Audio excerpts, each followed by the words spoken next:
We're shifting focus now to the United States, where the presidential bid of 2024 and the race for it is heating up.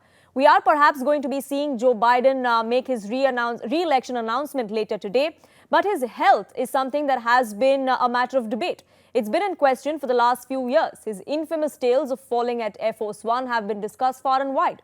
Now, as Joe Biden gears up for a bruising re-election battle, the 80-year-old leader faces growing questions even among Democrats about whether his age will limit his ability to campaign and to handle the rigors of White House in the potential second term.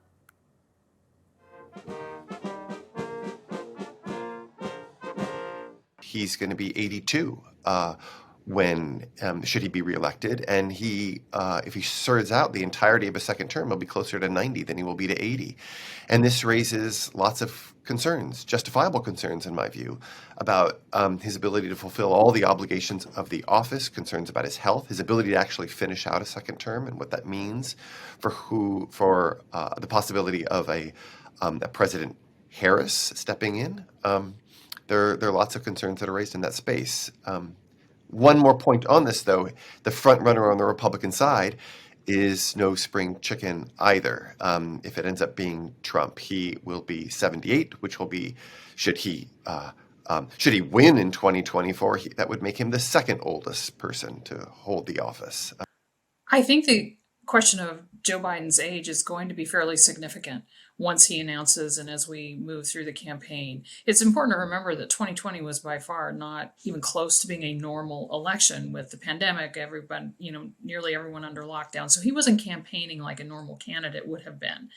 And so now at the age of 80, I think that's going to be a significant factor, whether or not he's going to be able to keep up with that pace that voters expect to see candidates, put themselves through when they're running for president. So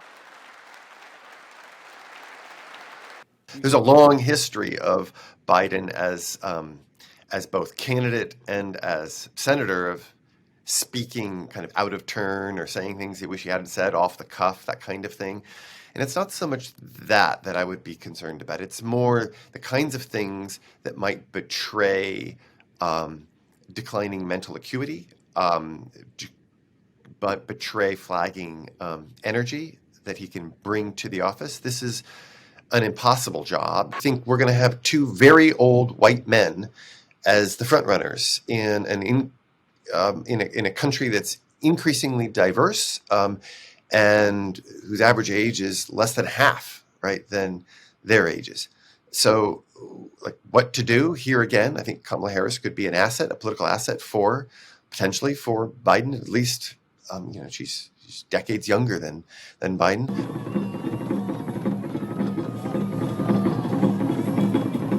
They're going to have to rely probably on Kamala Harris quite a bit.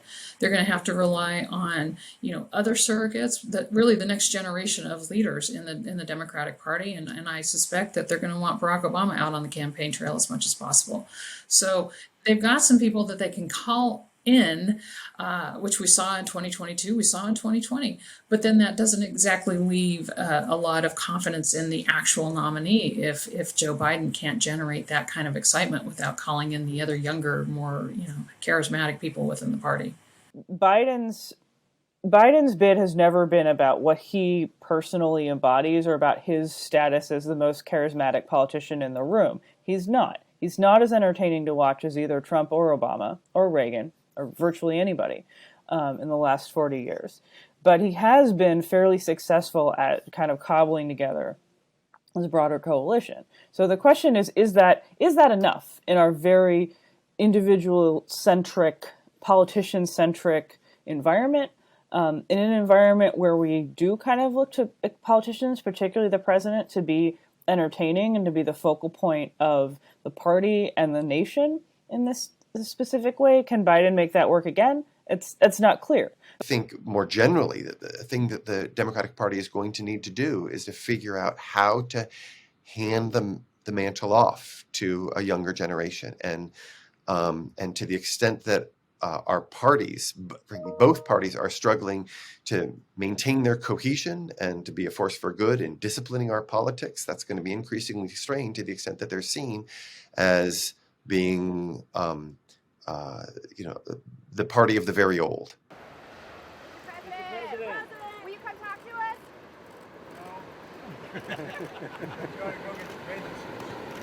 Well, he would be setting a record, but records for aging are being set all the time. You know, we now have a 100-year-old marathon record, which was inconceivable a while ago.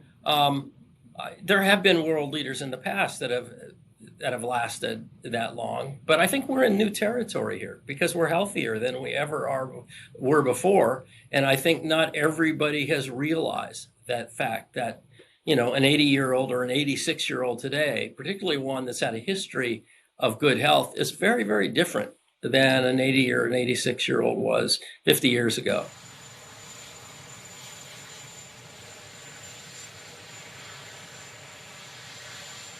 Well, there's no hard numbers, but I think we can get an indication if we just look at our ex-presidents. If you look at the presidents that died most recently, the older George Bush died at 94, Reagan and Ford died at 93. Jimmy Carter is still alive at 98, and then we have a whole bunch of younger presidents. There are some of them in their 70s and now. So the recent history is that the people who make it through all the stress and strain of those campaigns tend to be people that are ultimately very physically robust. Yeah, I mean, it's something that I don't think you can ignore because even the healthiest people, when you get up, their health can turn around very, very quickly. So it's something to be aware of. But again, the amount of medical supervision and monitoring that a modern president is under is just incredible. And so my thought is if his physicians think that he's up to it and he gets through the rigors of a presidential campaign, that there's no reason to think that he couldn't, continue to the end of a second term.